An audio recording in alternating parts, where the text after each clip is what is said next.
여러분, 이 세상을 살아가는 사람들의 종류는 두 가지 길밖에 없습니다. 하나는 믿음의 길, 또 하나는 세상을 따라가는 길이 있습니다. 그런데 이 두 길이 같이 갈 수가 없어요. 세상과 믿음은 같은 길이 아닙니다. 다른 길이에요. 그래서 믿음을 갖는 저와 여러분, 예수를 믿고 믿음 가운데 가는 여러분들과 저가 이 세상에 살아갈 때는 세상과 정반대의 길, 혹은 세상과는 다른 길을 가야 하기 때문에 그 속에서 갈등이 발생합니다. 이러한 믿음으로 인한 갈등과 고민이 발생하는 현상을 가지고 우리는 내 속에 믿음이 일하고 있다라고 하면 틀림이 없습니다. 갈등이 없고 편안한 것이 믿음 생활이 아니에요. 세상과 믿음의 사람은 서로 구별되어 있기 때문에 세상 사람들과 세상인들, 자연인들이 믿는 자들을 내버려 두지 않고 항상 유혹합니다. 세상의 신은 누구에게있어요? 사단입니다. 사단과 하나님과의 충돌이지요. 그 현장이 저와 여러분의 살아가는 영적 전투, 이 세상인 것이죠. 그래서 우리는 우리 자신이 아무리 어떤 것을 극복하려고 의지를 동원한다든지 내 자제력을 가지고 내 솟아나는 감정을 억누리려고 해도 이것은 억누려지지 않습니다. 어떤 사람들 그래요. 그래도 참아야 되지 않느냐. 예, 참을 수 있죠. 잠시 잠깐은 참을 수 있습니다. 근데 이 참는 것도 여러분이 하나님께서 허용하신다면 이 참는 것이 주님의 은혜로 참아졌다는 것을 알게 될 때 우리는 하나님의 은혜가 되고, 우리 자신의 힘으로 참아졌다고 할 때는 그 참는 그것들이 또 하나의 우리의 자랑거리가 되어서 그것으로 미혹을 받게 됩니다. 여러분, 그래서 우리 믿는 사람에게도 무언가 하나님이 주시는 것이 있는데 그것이 바로 시련입니다. 시련은 인내를 만들어내요. 근데 그 시련을 주시는 것이 선물이라고 하는 것이죠. 그런데 믿지 않는 사람에게 주는 것은 유혹입니다. 미혹이에요. 그들에게 주는 선물이죠. 그것도. 그래서 우리는 데살로니가 후서 2장 9절 이하의 말씀 보면 마지막 날에 미혹을 받아서 자기 욕심대로 불의를 쫓다가 심판받을 자를 하나님께서도 허용하고 있다는 겁니다. 반대로 우리는 예수 그리스도로 말미암아 하나님 주신 진정한 선물이 무엇인가를 깨닫고 어떠한 유혹에도 넘어지지 않고 하나님 우리에게 주시는 그 시련이, 믿음의 시험이 진정한 우리들에게 견고케 만드는 선물이라는 것을 알게 됩니다. 여러분, 오늘 말씀이 야고보서입니다. 야고보서는 흩어져 있는 나그네, 예수를 믿고 또 흩어지게 됩니다. 같이 뭉쳐 있을 때가 있는가 하면 예수 그리스도의 사랑을 받은 자로서 이제 세계 곳곳에 나아가서 예수 그리스도의 복음을 증거하고 예수님의 생명을 전달하는 그러한 사명을 받은 자로서 흩어져 있는 그분들에게 보내는 편지입니다. 근데 흩어져 있는 그러한 나그네와 같은 삶을 살아가는 이들이 각 처소에서 여러 가지 시련을 당하고 있는 거예요. 세상 유혹에 시련을 당하기도 하고, 또 하나님이 원치 않던 원하던 간에 하나님이 기뻐하시는 백성은 어떤 일정한 시험을 주어서 그 시험을 통해서 하나님이 하나님됨을 보여주시고 내가 너의 하나님이고 너는 나의 백성이라는 것을 증거해 주기 위하여 시험을 주십니다. 같은 용어의 시험입니다. 하나는 하나님께서 우리에게 주시는 시련과 같은, 결국 우리들에게 하나님이 하나님됨을 보여주고 우리는 하나님 백성됨을 확인시켜주는 시험이 있고요. 두 번째는 유혹이라고 하는 시험이 있습니다. 이 두 가지의 말씀을 가지고 함께 구분하면서 말씀을 증거하고자 합니다.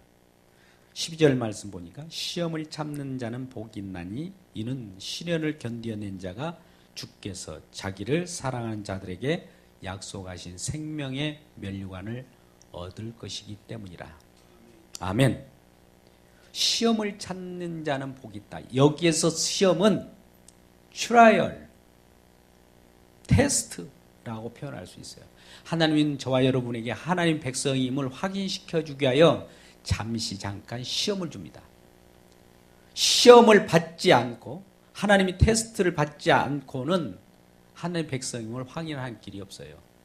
그래서 하나님은 저와 여러분에게 시험을 줍니다. 그 시험은 테스트예요. 그래서 이 시험은 오늘 야고보서 1장 2절 말씀에 이와 같이 말씀합니다. 내 형제들아 너희가 여러 가지 시험을 당하거든 온전히 기쁘게 여기라. 여러분, 저와 여러분에게 시험을 주시면서 온전히 기쁘게 여기랍니다. 모순인 것 같죠? 기쁘게 여기려면 우리에게는 시험이 없어야 하잖아요. 근데 하나님 말씀은 역설입니다. 시험이 있거든 기쁘게 여기라는 거예요.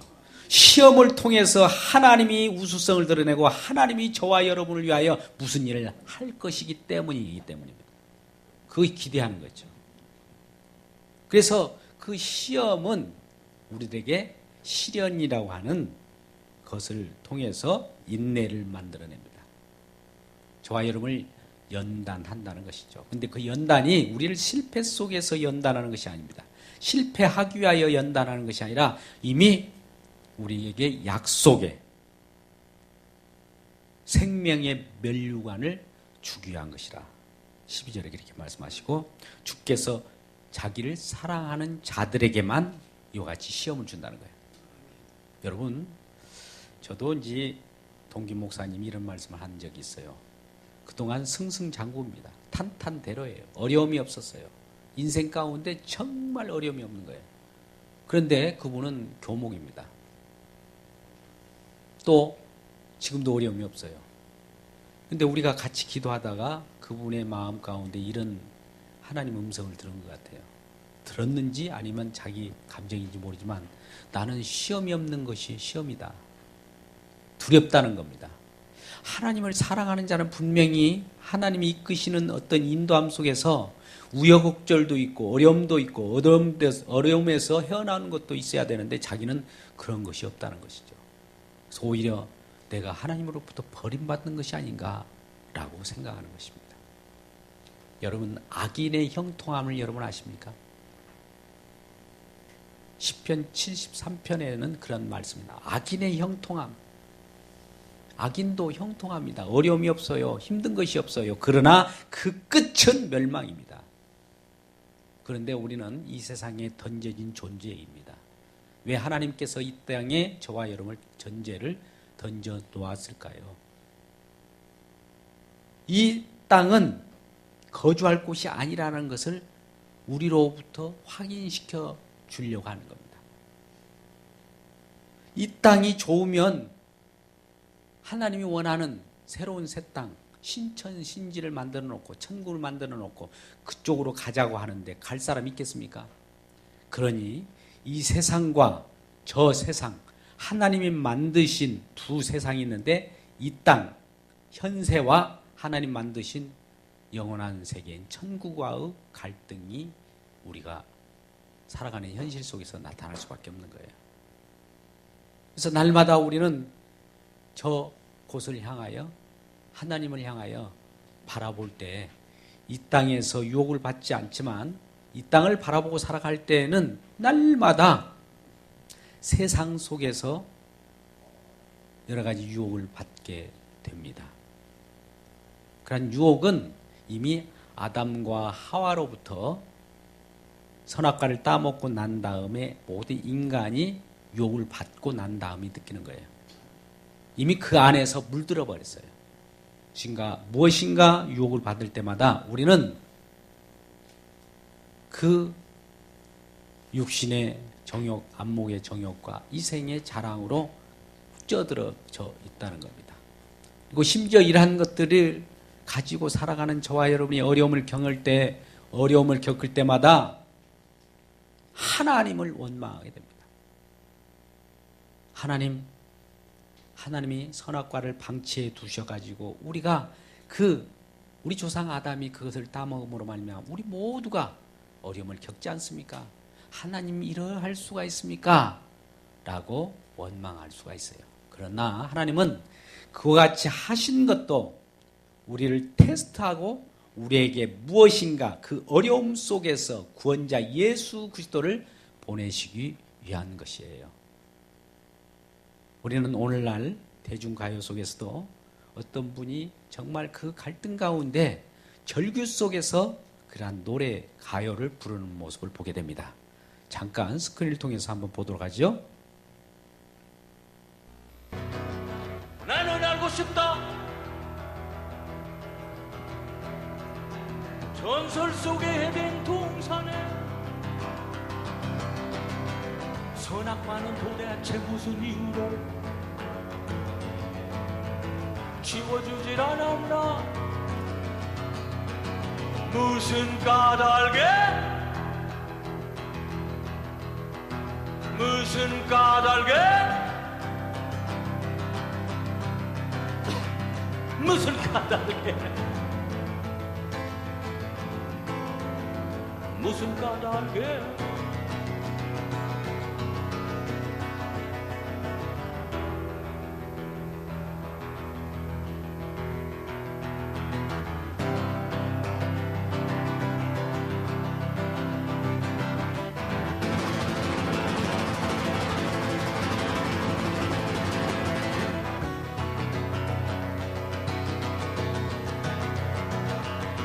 나는 알고 싶다.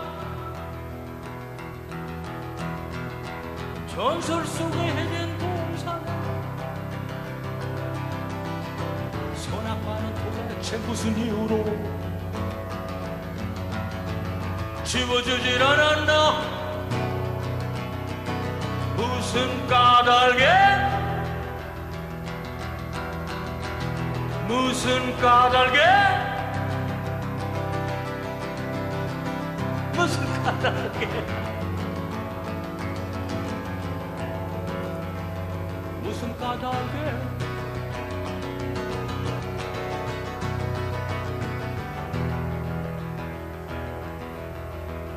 네, 여러분 이 모습이 우리 인간들의 모습입니다. 저는 아무 의미가 없는 것이 아니라 진정으로 저와 여러분이 살아가는 고백이죠.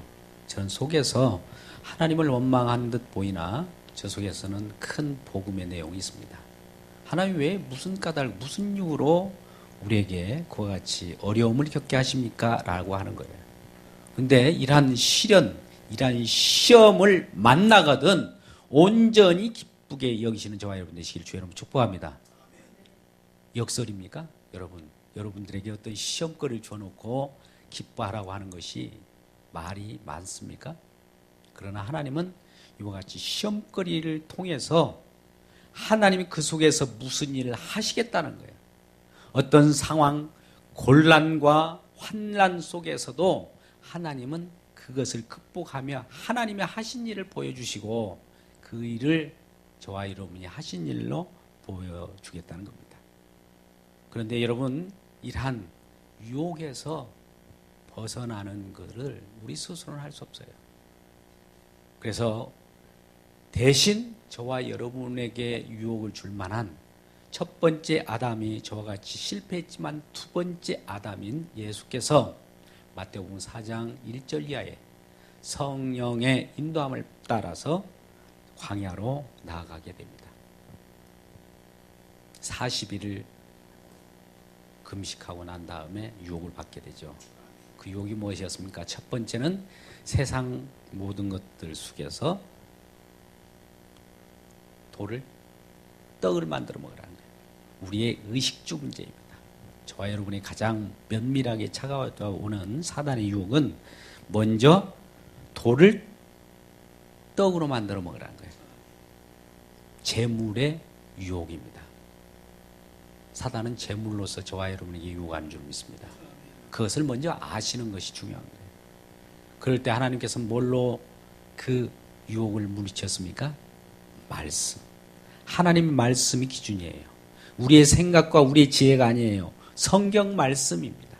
성경 말씀으로 사람이 떡으로만 살 것이 아니요 오직 하나님의 입으로 나오는 모든 말씀으로 살 것이니라. 이렇게 말할 때에 사단은 물러가야 되는 것이죠. 이런 사단은 또 두 번째 우리들이 유혹을 합니다. 좀 눈에 보이기 좋은 것. 성전 꼭대기를 올라가게 해서 그 속에서 그 위에서 뛰어내리라는 거예요. 뛰어내릴 때에 천사가 딱 받들어주면 대단한 기적을 행하는 자가 아니냐라고 해서 많은 사람들이 따르지 않겠느냐는 거죠. 표적과 기적. 그런 것을 보여주라는 겁니다. 그때 하나님께서 뭐라 합니까? 하나님을 시험하지 말라라고 하는 것이죠. 오늘 본문의 말씀 나오면 13절에서 하나님은 시험을 받는다 하지 말지니 하나님은 악에게 시험을 받지도 아니하시고 친히 아무도 시험하지 않는다. 이 말씀이 딱 들어가면은 사단은 물러가게 되는 거예요. 이제 이 사단은 예수님을 어디로 인도해서 유혹합니까? 높은 산에 올라가서 천하만국을 보여주면서 나에게 절만 하면 이 세상 모든 것은 당신 것이다 라고 하는 거예요. 이 세상이 당신 것이다. 그랬을 때 예수님께서는 주 하나님만 경배하고 그만을 섬기라고 했다라고 하는 말씀으로 딱 대적을 합니다. 여러분, 이와 같은 유혹이 저와 여러분에게 없습니까? 첫 번째, 이 세상 재물, 돈을 많이 주겠다. 하나님 말씀보다도 돈을 쫓아가라 라고 한다면 여러분 어떤 것을 쫓아가겠습니까? 돈다발이 지금 많아요. 이곳에 가득합니다. 두 번째, 기적을 한번 나타내봐라. 사람들이 대단한 분이구나. 훌륭한 사람이야. 능력 있는 종이야. 라고 한다면 여러분 그걸 쫓아가지 않을까요? 오늘날 그런 사람들 쫓아가는 부류가 얼마나 많습니까? 근데 그것도 한낱 허황된 허구일 뿐입니다. 마지막으로 이 천하 만물을 다 준다고 하고 이 세상을 다 준다고 해도 예수님만 경배했다는 거예요. 하나님만 경배했다는 거예요. 우리는 이런 유혹에 물리칠 수 있는 사람들이 있습니까? 없습니까? 다 걸려들어요. 아무도 없어요. 그래서 예수님 홀로 이것을 해냈었습니다. 그래서 나는 그와 같은 유혹과 그와 같은 테스트에 통과될 수 없기 때문에 우리 주님을 믿을 뿐입니다 라고 하는 거예요. 저와 여러분은 할 수 없는 것을 할 수 있는 일을 믿으면 우리가 할 수 있는 것이 되어버리는 이 놀라운 것이 우리에게 선물로 주어졌습니다. 여러분, 우리가 무엇을 할 수 있어서 하나님께서 우리에게 무엇을 주신 것이 하나도 없어요. 우리에게 무엇을 주신 것이 아니에요. 우리는 할 수 없으되 우리 주님이 하실 수 있는 그것을 예수님을 믿는다는 그것 때문에 우리들에게 할 수 있다라고 하는 거예요.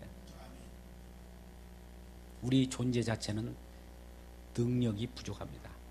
한계가 있어요. 육신으로 연약하여 할 수 없는 그것을 하나님은 하시게 한다는 거죠.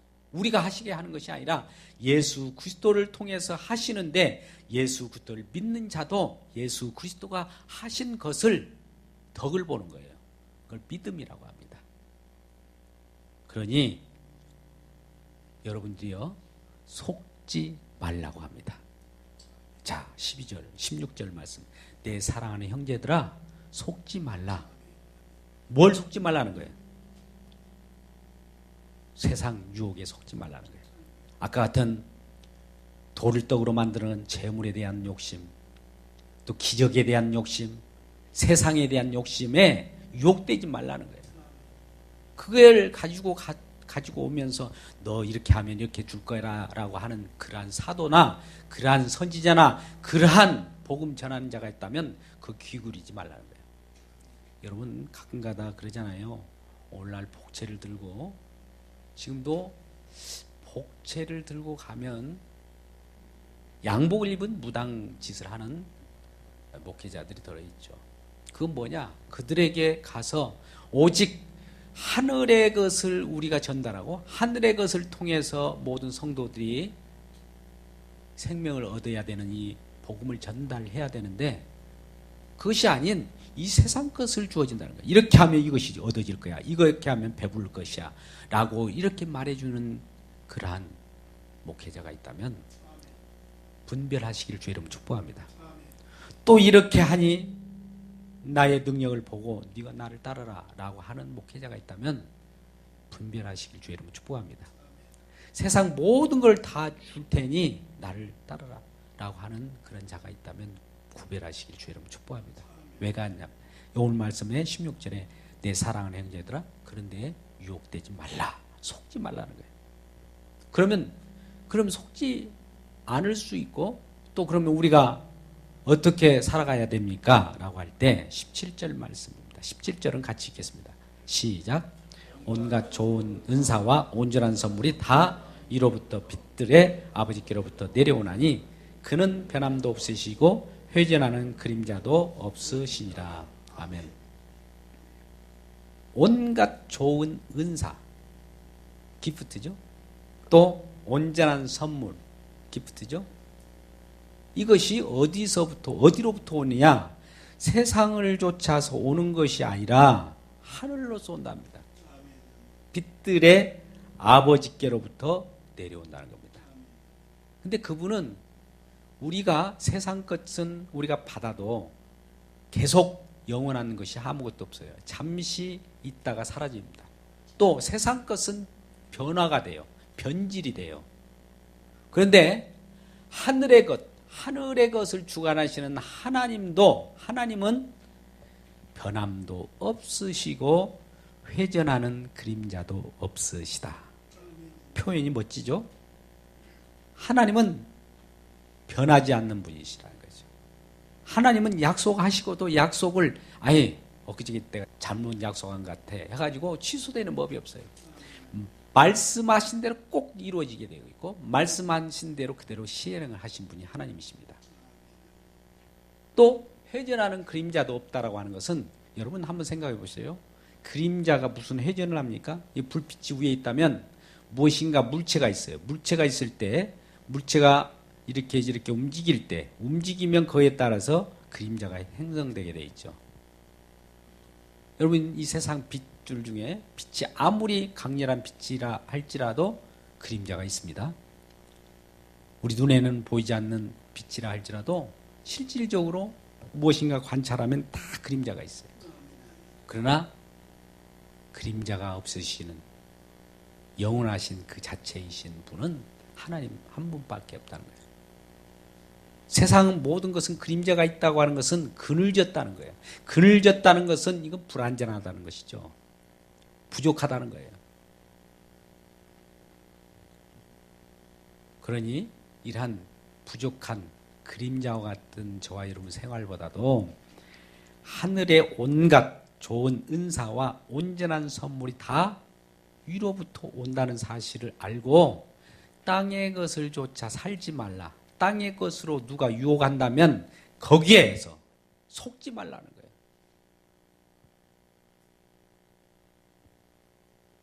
18절 말씀을 같이 읽겠습니다. 시작. 그가 그 피조물 중에 우리로 한 첫 열매가 되게 하시려고 자기의 뜻을 따라 진리의 말씀으로 우리를 낳으셨느니라. 여러분 아까 15절 말씀은 욕심이 잉태한 즉 죄를 낳았답니다. 뭐가 죄를 낳았죠? 욕심은 죄를 낳은 그 결과가 무엇이었죠? 사망. 근데 오늘 이걸 대비적으로 진리의 말씀으로 우리를 낳았다. 여기서 우리라고 하는 것은 예수 그리스도로 새로운 피조물, 하나님이 영원한 생명을 유지하는 하나님과 거하는 백성으로 만들었다는 거죠. 무엇으로? 말씀으로. 진리의 말씀. 우리의 욕심이 눈에 보이는 가시적인 것이 세상 것이 우리 눈에 들어오고 우리 생각이 그러한 곳을 쫓아가면 죄를 짓게 돼요. 죄를 짓게 된다면 죄가 장성하여 결과적으로 사망을 낳습니다. 저와 여러분이 죽는 것은 죄를 짓기 때문에 좋아요. 죄를 짓기 때문에 죽을 수밖에 없습니다. 죽어가고 있고요. 그러나 그 중에서도 어차피 그와 같은 죄를 지어서 죽을 수밖에 없었고 죽어가는 저와 여러분에게 두 번째의 생명을 제시하시는 분이 계셔요. 그것이 바로 진리의 말씀으로 거듭나는 그 길을 펴주셨으니 바로 진리 대신 우리 주 예수 그리스도입니다. 근데 그분은 저와 여러분이 어떤 시험을 당하거든 기쁘게 여기라고 하듯이 그 말씀을 하신 이유가 있어요. 그분이 먼저 아까 마태복음 4장에서처럼 성령의 이끌림을 받고 마귀에게 시험을 받았던 것처럼 그 모든 시험을 능히 이기셨고 심지어 가장 가혹하고 혹독한 십자가에서 많은 세상 사람들이 보는 가운데 수치를 당하면서 그 시험을 이겨냈습니다. 내가 만일 하나님의 아들이어든 그 십자가에서 뛰어내리라는 거예요. 그분은 그것을 뛰어내릴 수 없어서 그곳에 있었을까요? 아닙니다. 하나님께서 예수께 맡겨진 그 사명, 하나님 이 잔이 내게서 떠나가게 할 수 있거든 그렇게 해주십시오. 그러나 하나님의 뜻이면 직접 자기가 감내해 내겠다는 거예요. 우리 저와 여러분이 시험을 만나잖아요. 시험 싫어요. 누가 시험 만나기를 좋아하는 사람이 누가 있겠습니까? 그러나 하나님의 뜻이면 하겠다는 거예요. 그러면 하나님의 뜻이면 순종할 때 하나님은 그 시험을 능히 이길 수 있도록 우리를 일으켜주시고 구원해 주시고 영광의 면류관을 씌워주는 놀라운 선물을 주신다는 겁니다. 여러분 어떤 선물을 받고 싶으세요? 유혹이라고 하는 선물을 받고 싶으세요? 아니면 진정한 하나님의 은사, 하늘에 있는 진정한 선물을 받고 싶습니까? 이 시간 이러한 것들을 구별하며 나아가는 저와 여러분 되시길 주의 이름으로 축복합니다. 안타까운 현실 속에서 시험을 만날 때 이렇게 생각하십시오. 이 시험은 하나님께서 예수 그리스도의 십자가에서 예수님이 능히 해결하시는 시험에 비해서는 아무것도 아니다. 예수님도 승리하셨는데 나는 이 시험을 통해서 하나님이 하실 영광의 빛을 보게 될 것이야. 그러니 하나님 감사합니다 라고 하면서 저돌적으로 들어갈 때 그 속에서 하나님이 그 문제를 해결해 주시고 네가 시험을 만나거든 나를 의지하고 기쁘게 여겼구나. 너는 내 자녀야 라고 하면서 생명의 면류관과 사랑하는 자기 자녀들에게 주시는 약속으로 우리들에게 선사해 주시는 겁니다. 이러한 자로 새해를 살아가는 복된 인생 살기를 주의 이름으로 축복합니다.